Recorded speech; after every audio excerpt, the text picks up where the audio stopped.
Let's start. I want to be the first, as Berman used to say. Let me be the first to wish you a Merry Christmas and a Happy New Year.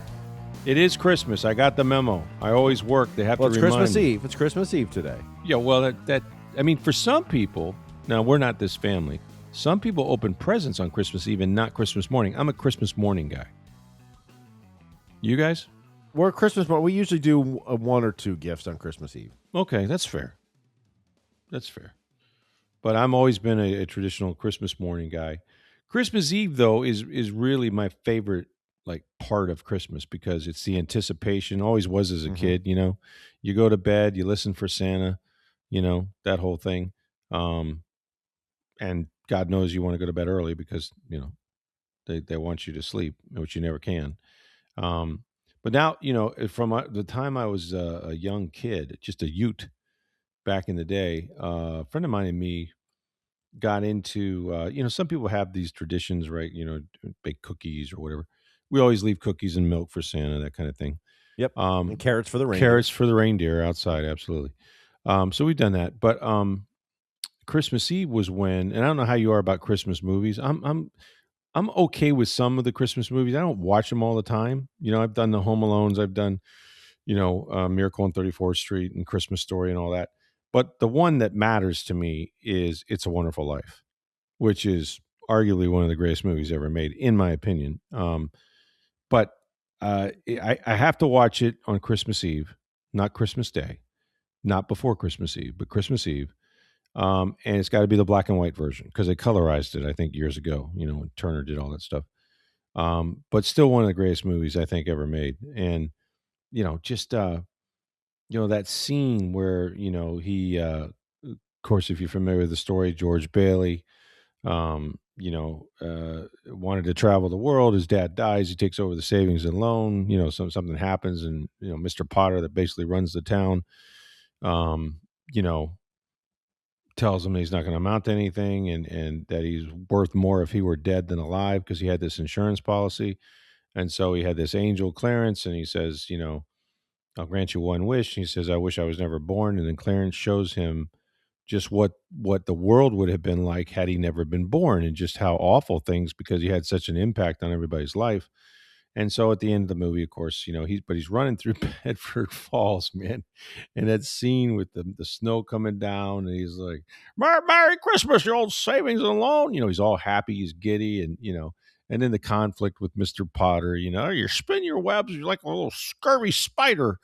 You know, it's hilarious. But at the end of the movie, you know, it's really touching, and I just some people, I was talking to somebody about it today, and they go, it's a sad movie. I go, no, it's not a sad movie. It's like no man, you know, any man that has friends is rich. You know, like it's not about wealth. It's about how many friends you have and stuff like that.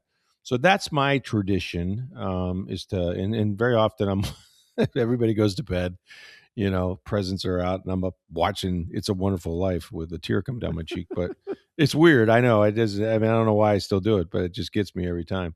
Do you guys have any, like, are you baking cookies? Are you doing anything Christmas? Some people go Christmas caroling. I've done that before. We did that tonight. Oh, you did? Cool. Yeah, some of the neighbors always go caroling, so we joined them tonight. So some people go look at lights. You know, they walk around or drive around golf carts. We don't really have any set traditions. We always have lasagna on Christmas Eve. Really? I've heard of that. Yeah. I always loved my mom's lasagna, and we always had it. And she could make it ahead of time, and then you just, you know, heat it up, basically.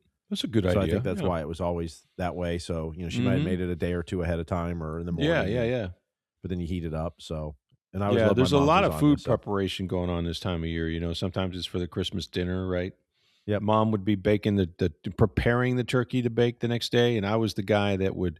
She made her own homemade stuffing, but we would take loaves of bread. They had to dry them out all night. They had to be torn up. You know, you had to take them and take the crust off and all that stuff. And that was my job, was to tear up the bread, which I thought was cool. Yep. Chop up vegetables, like there's just a lot of stuff that used to go on back in the day, but. Whatever your Christmas tradition is, I hope you guys are doing it, enjoying it, being careful, all of those things, and you're going to have a Merry Christmas and then hopefully a Happy New Year. Well, Greg asked us, and we're going to get some mailbags later, but Greg sent a mailbag in. So what's the best Christmas gift you ever received, and what is the one food you must have during the holidays?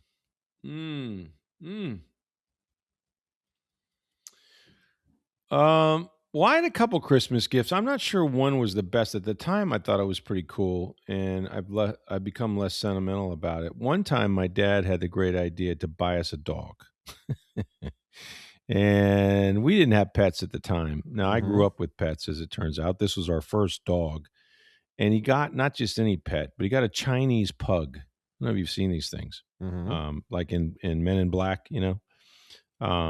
Frank or whatever his name was.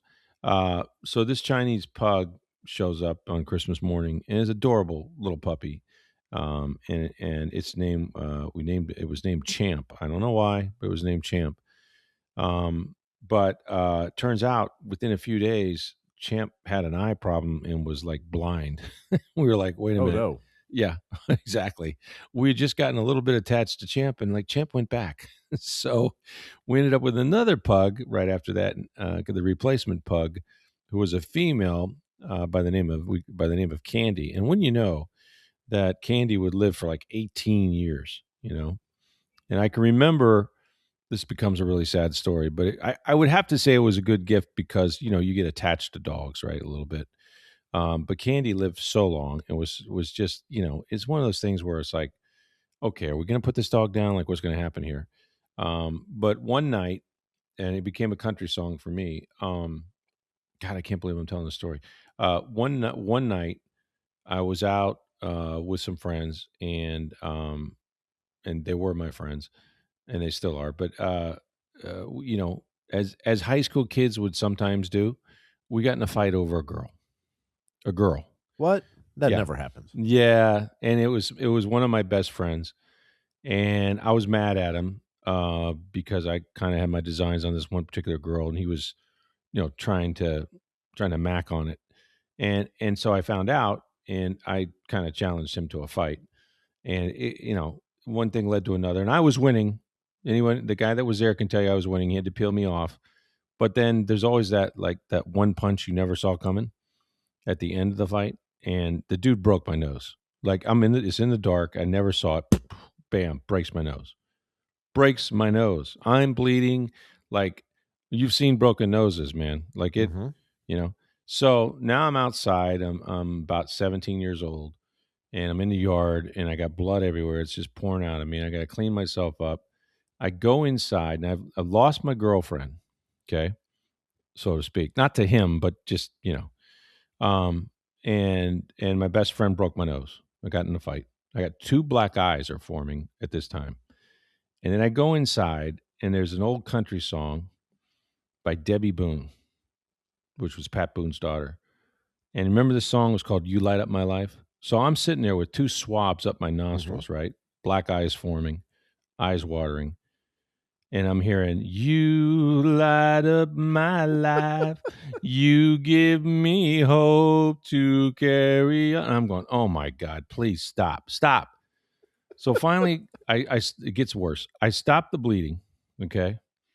And now I'm laying down in bed, realizing I'm going to high school the next day or the day after with two black eyes and my friend having broken my nose. And then I hear my mom screaming. It's about 2 a.m. Rick, Rick, come here. I'm like, oh God, what is this? And she goes, It's the dog. It's Candy. I think she's dead. So let's review. Girlfriend, friend breaks my nose, Debbie Boone, and now my dog died. Is that not a country song? Yes. On the same night? I Yeah. mean, you need a truck in there, and And a train. Yeah, exactly. I mean, My you had Mama pickup. coming to tell you about the dog, so that works. But That's right. I mean, I should just write the song. And the dog's name was Candy. Now, there's something there too, right? yeah. Sweet as sugar, right there. It was perfect. But true, that is all true. I didn't make up any of that up. That actually that dawned on me that like, okay, one day you have to write this. But yeah, but it was only related to Christmas because Candy was the replacement for Champ, who we got at Christmas, and then turned a blind eye. So there you have it. So probably one of my best Christmas gifts, that in the 10 speed that I got one time, which when I came downstairs, or not downstairs, when I say downstairs, we never had a 2-story house. When I walked out into the living room, there was a 10-speed bicycle there, and I got all pumped, man. I was excited.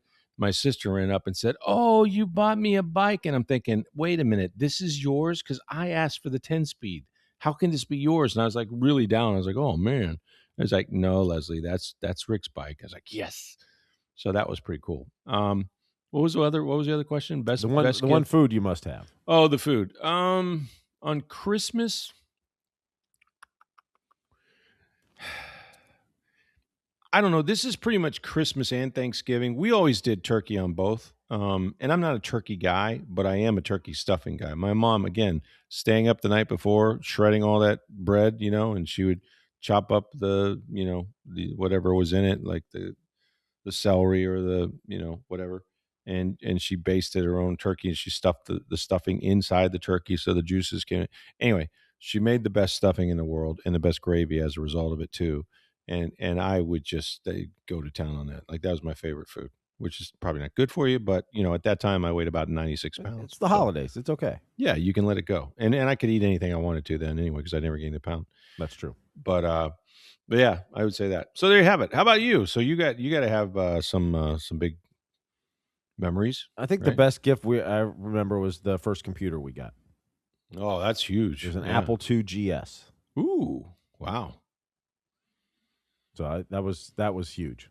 Versnick's went in, and those were, as I recall, those were like you had to get a mortgage for them. I mean, they were not inexpensive. Yeah, I'm sure. They also were big too, like they're big boxy things, right? They weren't. Apple II GS wasn't too bad, but I mean, it wasn't like today where you can get computers that are tiny and just the screens are big. But yeah, it was cool because I used to do, we do school stuff on it, whatever, but.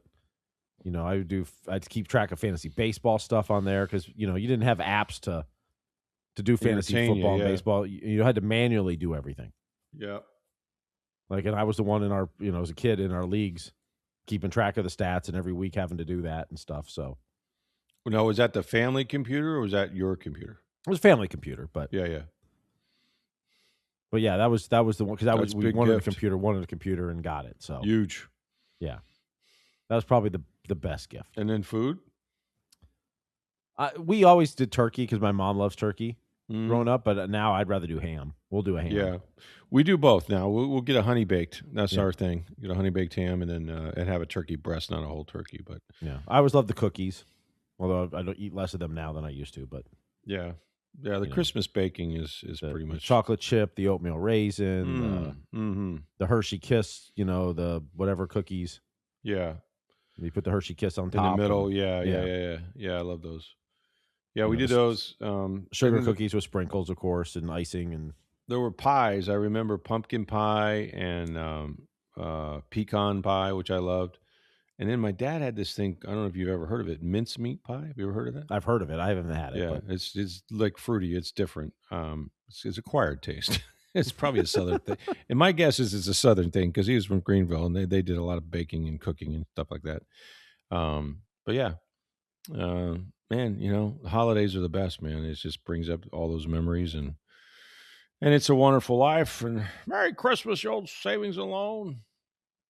Yeah, it's fun, but it goes by so fast because we're working and it's like, oh, it's Christmas. Oh, right. Now Christmas is over. Ooh, and Thanksgiving was so late. It's only 4 weeks in between Thanksgiving and Christmas. It feels like, wait a minute, how's Christmas here already? I know. And I got the lights up and everything really fast so I can enjoy them, but then it's done. It's like, oh, man. And there's going to be lots of last-minute shoppers today. Well, that was me today, yesterday, as you listen to this podcast. But the malls were nutty. They were just crazy. It'll be worse today. I kind of like, though, I had this thing where for a while I was going on every Christmas Eve. And I could have gone before that, but I was like, I kind of like the bustle. I like the challenge of trying to find that last gift, or last minute gift, whatever. So I grew up in a small town or smaller town. It's in middle of Ohio. Thanks, Bruce Springsteen.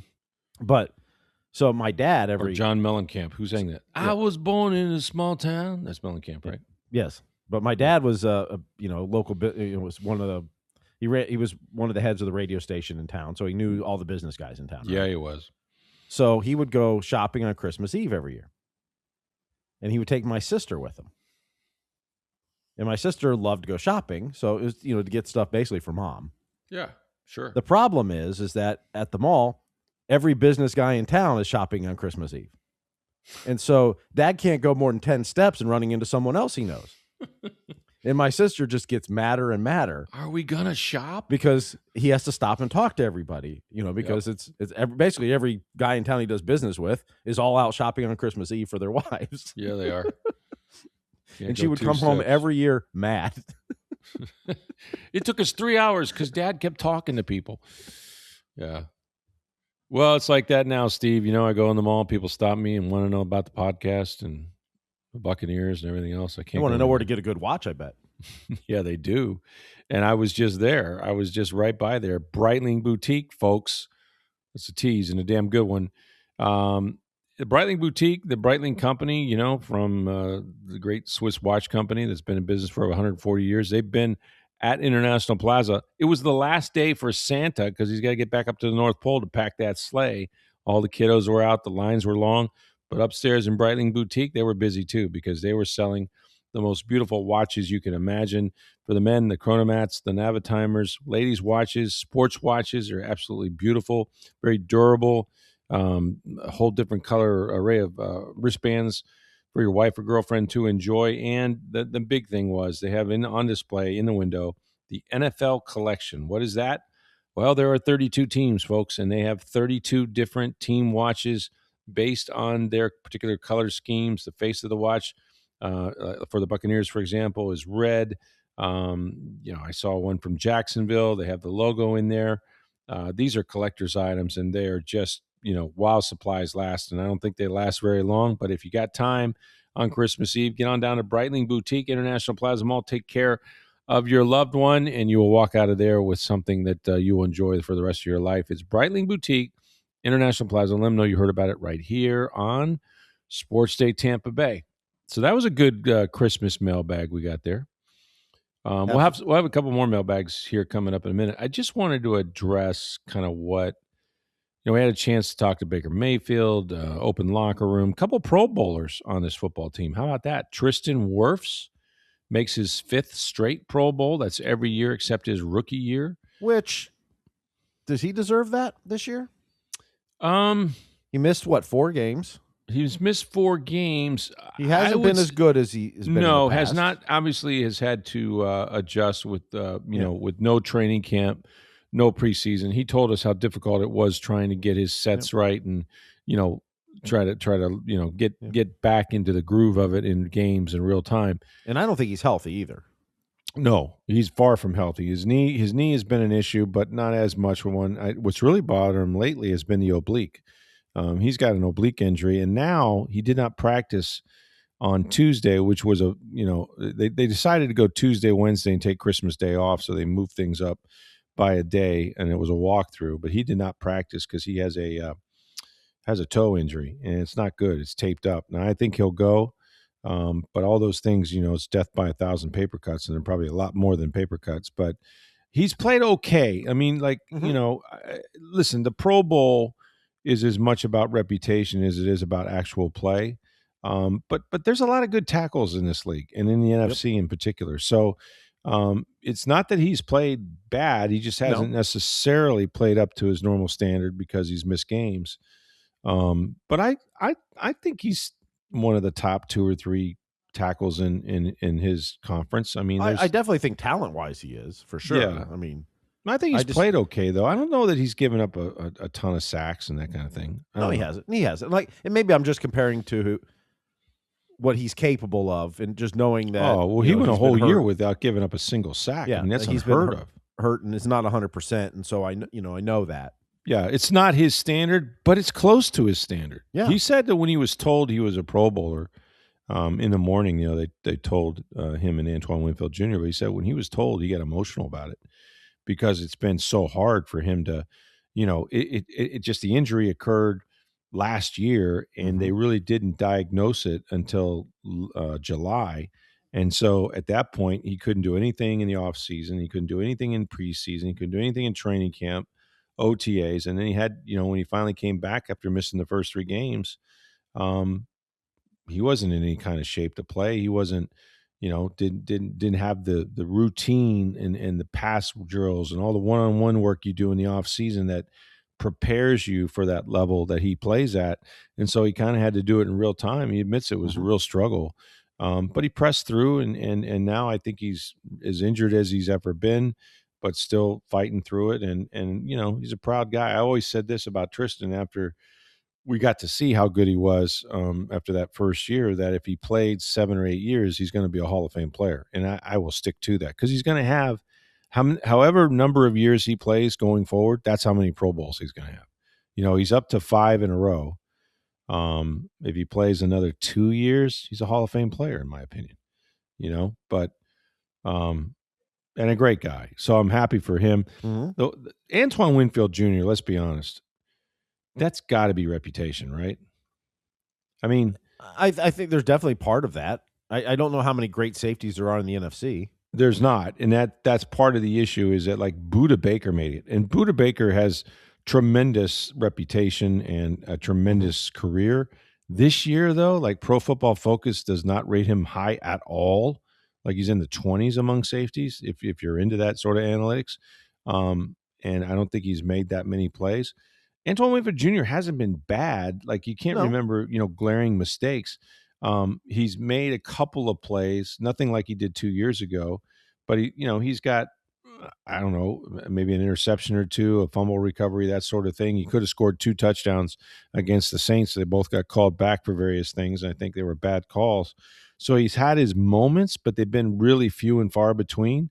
But what Bowles said the other day, which kind of caught my eye or my ears, was he said, well, he's been really solid. He's been very consistent for us, does everything right, blah, blah, blah. He says, just hasn't made as many plays as the splash plays we're used to.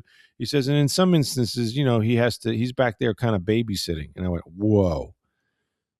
We're paying a guy the highest amount of money, a couple of years ago when they signed him, the highest paid defensive back in football, to, quote, babysit some things. And I know what he means. I know exactly what he means. You got young players that are having to play in front of them, guys like Benjamin Morrison, guys like, Jacob Parrish, and you've had Zion hadn't had a good year, McCallum, and so forth. So they've kept him kind of in the deep middle to be that safety, that last line of defense. And, typically his big plays come as he gets closer to the line of scrimmage. He's not Ed Reed, where he's playing center field every play and just picking off passes, although he's capable of that. But he makes a lot of plays, down in the tackle box as a blitzer, as a guy covering tight ends and different things. So, again, I wouldn't say it's undeserved. I don't think there's a lot of great safeties right now currently in the NFC. But I'm happy for him. I think it's a little bit like the Wirfs conversation, though. He's playing well this year. Right. He's just not up to what he was 2-3 years ago. And not that he was better then. He just was making more impactful plays, splash plays. To be fair, 2 years ago, it was ridiculous how many plays. But he wasn't sitting playing deep middle the whole time either. No, he was coming up. They blitzed him a lot. I think he had 5.5, 6 sacks. Yep. No, he might have had, actually, I think he had 9 sacks. I have to look that up.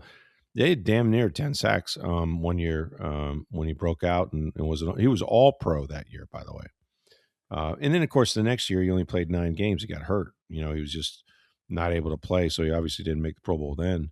But yeah, so 2 Pro Bowlers. Also, Baker Mayfield is an alternate, and so is Jamel Dean. I was happy for him. And he had 6 sacks 2 years ago, by the way. 6, yeah, that's pretty good.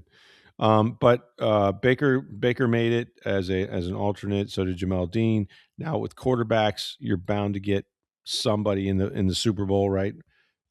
That's likely a Pro Bowl quarterback. So Baker's probably likely to go the game. The same may be true with Jamel Dean, which I'd love to see, because Jamal, as you know, went from like $12 million down to $4 million. Took an enormous pay cut to stay here, and you know what? It's going to pay off. Now, he may decide to take a below market deal and stay in Tampa again, because he's not as money driven as a lot of players are. And he'll tell you that. He goes, for him, it's more like, am I happy? Am I like who I play with? Do I, and I think he's understood that because he watched Carlton Davis leave, and that didn't initially work all that great for him when he went to Detroit. Vastly different cities to play in, obviously, and to live in. So now slightly different though. Davis was traded to Detroit, right? He was traded. That's correct. Dean will get to choose where he wants to sign, assuming a team wants him. But. That's correct. Yes, and Davis remained here, still has a home here in Tampa, I believe. So, he hasn't really left the area, so to speak. But yeah, I just think that for Jamal, it's more about like, where can I be happy? And for that reason, I think they'd have a reasonable chance to sign him again if they wanted to. But I hope he gets to go to the Pro Bowl. I think it's a great honor. I'd like to see Vita Vea there because he's been the best player on the defense. I was a little disappointed he didn't make it, and all I can guess is because I didn't see the team that there's some bigger names or reputation. Although he's got a pretty big reputation, and for my money, he's been their best player on defense. He's their one game record, the guy you got to count for. Yep. Played a lot more snaps than he ever has this year. Was in tremendous shape. And I think he deserved to go because there's no one like him in the NFL. There's nobody that's that dominant where you got to have four hands on him every play. So there was the Pro Bowl announcement, which was interesting to talk about, and then we had a chance to talk to Baker Mayfield a little bit about what's been going on or not going on offense, and he continues to to maintain that, like Bowles has, that a lot of their mistakes are self-inflicted and that they just have to come together, and he's grateful that they're still control their own destiny. They can only say that one more week because if they lose to Miami, that will no longer be the case, most likely, unless Carolina loses to the Seahawks, and then it will be the same. They will still control their own destiny, but I will say this, that, and I promise not to get on the soapbox too much, but we've been writing about this and talking about this, and now the players were echoing a stat about this. You remember when Bowles maintained that, the game plan was to run the ball at least 30 times against the Carolina Panthers, because when you do that, you'll win.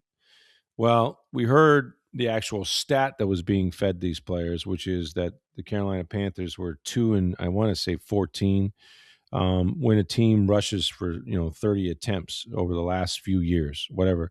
I don't know how many number of years. It would be a significant number, I would think. But yeah, at least 16 games, right? But 2-14. Well, now they're 3-14, and I have said from the beginning when I heard this is like ridiculous to me because on the one hand, it's like those numbers are a reflection of how things went, not the reason they went that way. In other words, even the Bucs, who ran it over 30 times in each game last year, I think they ran it 40-something times in a game at Raymond James Stadium, but they put up more than 40 points against them at home, and I think Baker Mayfield threw 4 or 5 touchdown passes, right? Like when you're ahead by a lot and you're just trying to run clock, that's when you're going to get a lot of rushing attempts, period. Like it's because you got the lead. It's because that your offense was attacking and was ahead. It's not in spite of it. It's not like, no, the reason why we won is we just happened to, okay, that's 30 carries. We win. Yay. No, doesn't, because a team can score on you in 2 plays, right? And then you keep the ball for 15, 16 plays, and then they get the ball back and they score on you again in 4 plays. It doesn't, the time of possession does not reward anybody with points or with victories. It's just time of possession. Now, does it help complementary football if you have a bad defense? It can. It's not insignificant, but it's not the reason. It's not the formula. Like they act as if, well, that was the formula, man. We just felt like, hey, if we had 30 attempts, then we're going to win it. We're going to win it all. Well, you didn't, okay? And I still to this day don't know why they didn't decide to attack with the 4 receivers that they've been waiting all year for and that were posting big numbers the week before when they played. But they didn't, and they lost. And we're still hearing this stat that, like, yeah, man, 2-14, Carolina, you just have to run it 30 times. Well, how'd that work out? So, and yet they'll say, well, but we were right there. Like everything had gone exactly to script. I mean, all we had to do was finish that last drive and we win the game. Yeah, but you didn't, because the game was close, because you ran it 30 times, you didn't make enough big plays. So that's just, I cannot fathom how this has become a thing in this building. I want to know who was the person, the analytics guy. Was it Josh, Grizzard? Was it Todd himself? Like, it just reminds me of a story, which is a funny story if you put it into the proper context. But our friend Ira Kaufman, right, when John Gruden was here his first year when they won the Super Bowl, we go out to the combine afterwards, and John, is typically miserable sometimes in situations when he should be celebrating. But I remember seeing him, and when you go to the combine, the entire NFL is there: GMs, coaches, scouts, everybody, right? And it's only 2 weeks after the Super Bowl, so it's really your first time to take a bow, right, among your peers, right? So they're patting John on the back, and hey, congratulations, that's awesome, you guys won the Super Bowl, way to go, blah blah blah, first year in Tampa. And I walked up to him one night, the first night we were at some reception, and he's like, I can't. I go, hey, John, it must be great. Everybody's congratulating. He says, I can't stand this. You know what I mean? I was like, why? What's wrong? He goes, I feel like a big red tomato. Everybody just wants to take a bite out of me. Like, all right, well, I think they're just happy for you, but whatever. And so a couple days later, we're at the Champions at the Marriott, at the bar there in a hotel bar restaurant. And John's buying people beers, right? Guys that he knows from Tampa and Briders and stuff like that. You walk in, he's like, hey, man, you want a beer? You want a big one? My man. Hey, 20, get a big beer for this guy right here, And he's walking around with a bucket of chicken wings and stuff like that. And of course, we all know Ira Kaufman, who was not in the restaurant that night, but he was in Indianapolis. And John asked me, he goes, where's that blankety blank Ira Kaufman? I said, I don't know, John. He's somewhere around here. I just haven't seen him tonight. He goes, that guy told me. He goes, I got to talk to that guy. He goes, we're playing Minnesota. And Ira comes up to me, and this is John doing Ira. So it's me doing John doing Ira, right? He comes up to me. He goes, hey, every time they play Minnesota, you got to give the ball to Allstott. Because you can look it up, John. When he gets 25 carries against Minnesota, he gets 100 yards. So you got to give the ball to Allstott, right? So without missing a beat, John goes, so we gave the ball to Allstott. You know what I mean? We gave it to him 26 times, all right? And after the game, we get the hell beat out of us. After the game, I went up to Ira and I said, which one of those 52 yards did you like? So Allstott got 2 yards a carry, but they gave it to him 26 times.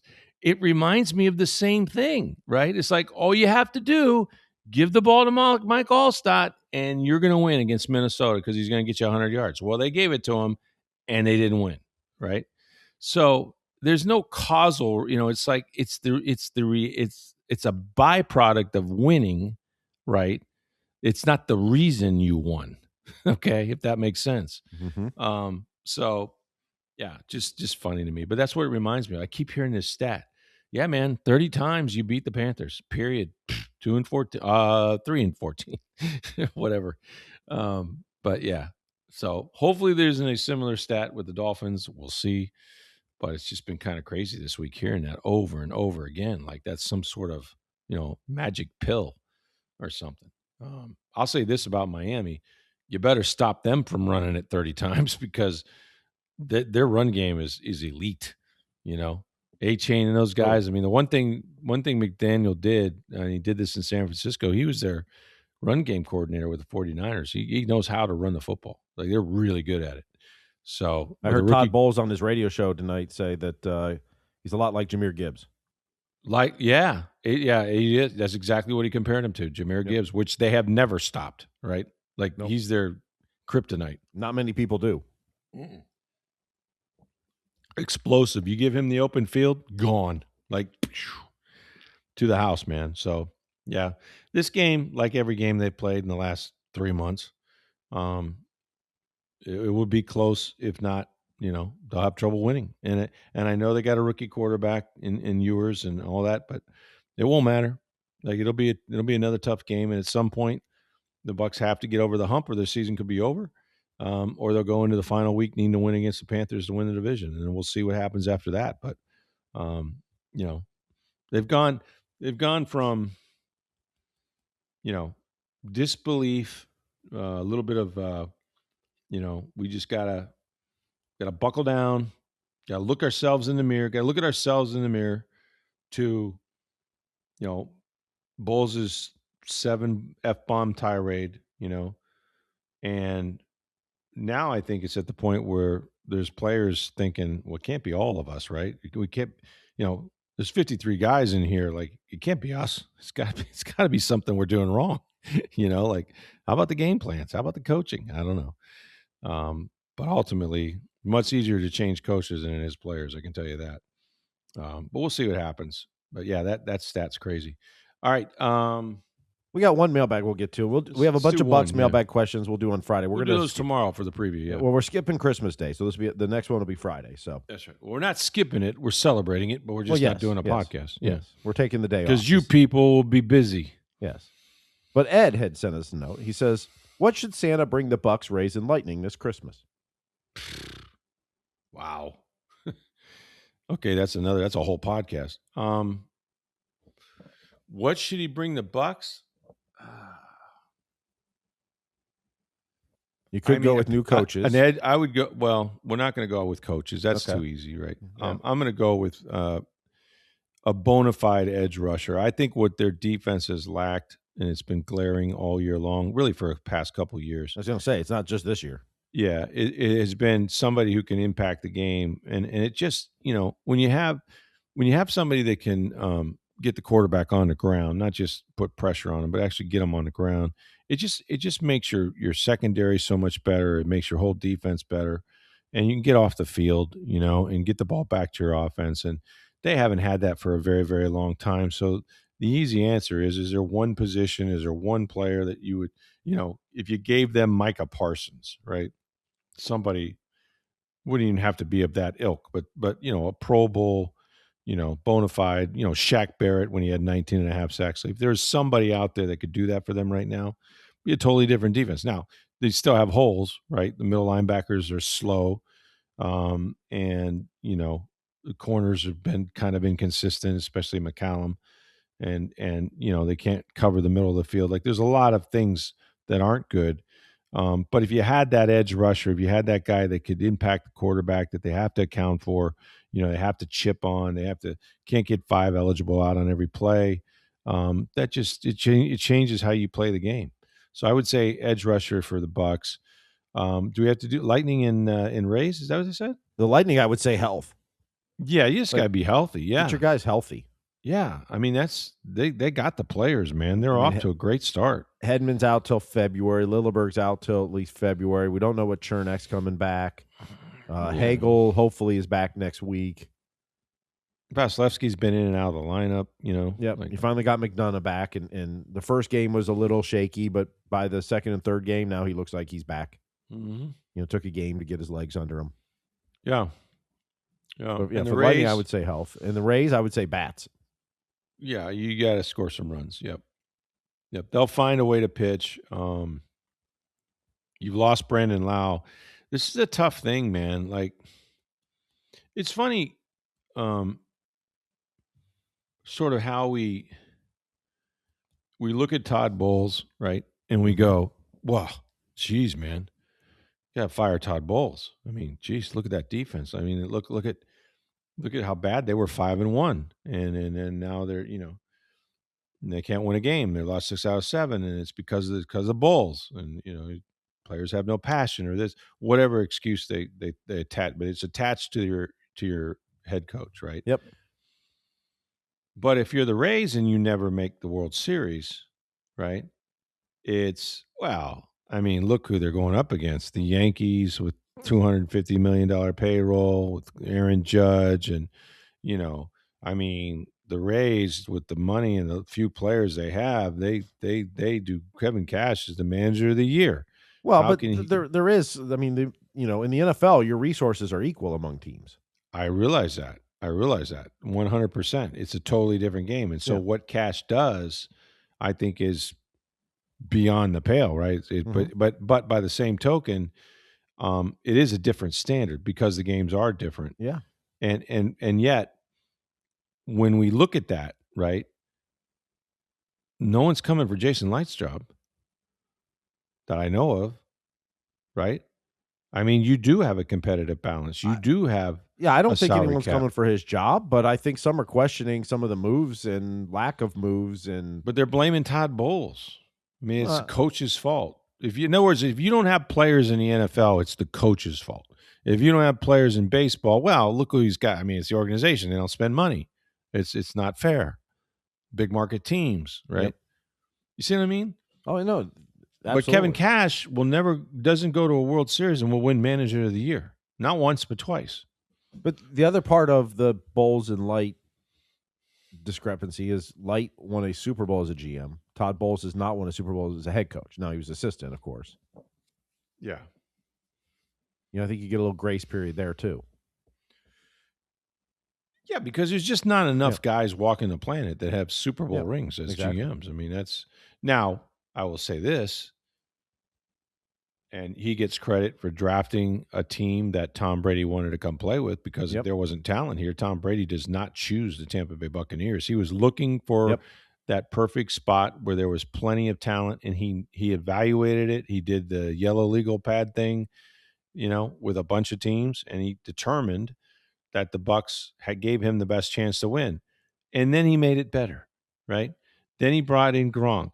Then he brought in Leonard Fournette, and he kept tweaking and going and until he got the guys, Antonio Brown. Like, he didn't rest on they're a finished product. He kept adding to it, and the Bucs kept adding to it as per his request. So he gets a lot of credit for that Super Bowl, and I'm not suggesting, because this drives Jason crazy, when people would suggest that Brady was also the GM. But I don't think those guys come here unless Tom's here. I don't think Gronk does. And Gronk definitely was traded. Gronk had retired, but he had to trade his rights. I don't think the Bucs would ever sign Antonio Brown if Tom wasn't here. And probably maybe not Leonard Fournette. I don't know. They tried to cut Leonard at one point. But the one thing, and one of the reasons that Tom gets credit for being the GM is because since Tom's left, they haven't done anything in free agency. Essentially, because he spent all their money. I mean, they were $80 million over the salary cap when he retired the second time. Yeah, he didn't leave. Here's the thing, man. Yeah, he moved into the mansion, okay, and he had a good time. He had the jet skis, the boat, the whole deal. Right, the house was stocked with food, and when he left, those cabinets were empty. Right, there was no gas in the boat. It was hanging off a davit. The jet skis had been stolen. Like, you know what I mean? Like, he took everything, man. He took everything. He gave him a ring. He left the Lombardi trophy on the dock, but, he didn't leave him in a better place from an organizational standpoint. Now, did he impact players? Yes, he absolutely did. He taught him how to win, all those things, all those intangibles. But just from an operational standpoint, they've been wrecked for a few years. They're still digging out of it. I mean, what free agents did they sign this year? Hassan Reddick? Okay. Who else? That would be pretty much nobody. But the problem is they've had a lack of drafting certain positions. Right. Both in numbers and but they can't go out and sign them because they don't have any money, or I assume they didn't have any money, or they just believed in the guys they drafted, like Yaya Diaby and Chris Braswell. Mm-hmm. But those were misses. At least Braswell is. We'll see about Diaby, but he's sitting here with 6 sacks, and he might lead the team with that. So, there's been a big failure to try to, find, develop outside pass rushers and guys that you've needed, and the best players that they have acquired were guys that were already in the NFL. I mean, I think in the case of Shaq Barrett, it was a brilliant signing because he had, I think he only had 5 career sacks before he got here, and then he had 19 and a half in the first year. I mean, it was insane what happened. You caught lightning in a bottle.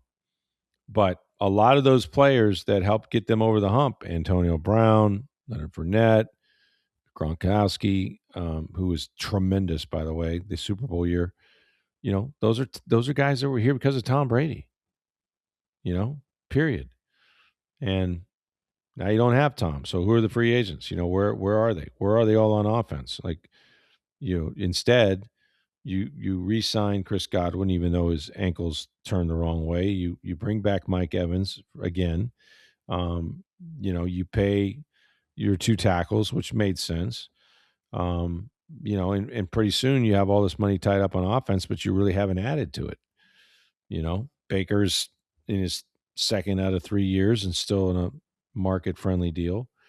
But it's still $33 and a third million. So a lot of resources over there, not as many on the defense, that's for sure. And it shows. It shows. So they paid Gedeke and Wirfs too, as a matter of fact. So we'll see, but it's a good question. All right, last-minute shopping ideas. I only got one. Get down to Breitling Boutique, International Plaza Mall. That's where you're going to find the beautiful Swiss watches, the men's watches, the Navitiners, Chronomats, the NFL watches while supplies last. All 32 team watches available. If you get down there right now, they can hook you up at Breitling Boutique. It's right in the center of the mall. Check that out. Women's watches as well, sports watches. These are going to make her very happy, the best timepiece she'll ever own. Breitling Boutique, International Plaza. Let them know that you heard about it on Sports Day Tampa Bay. Have a very, very Merry Christmas, Happy Holidays, and a very safe New Year coming up. We will talk to you and get you ready for the Bucs at Miami. No podcast on Christmas Day. We'll be back the day after. Until then, for Steve Versnick, Merry Christmas, everybody.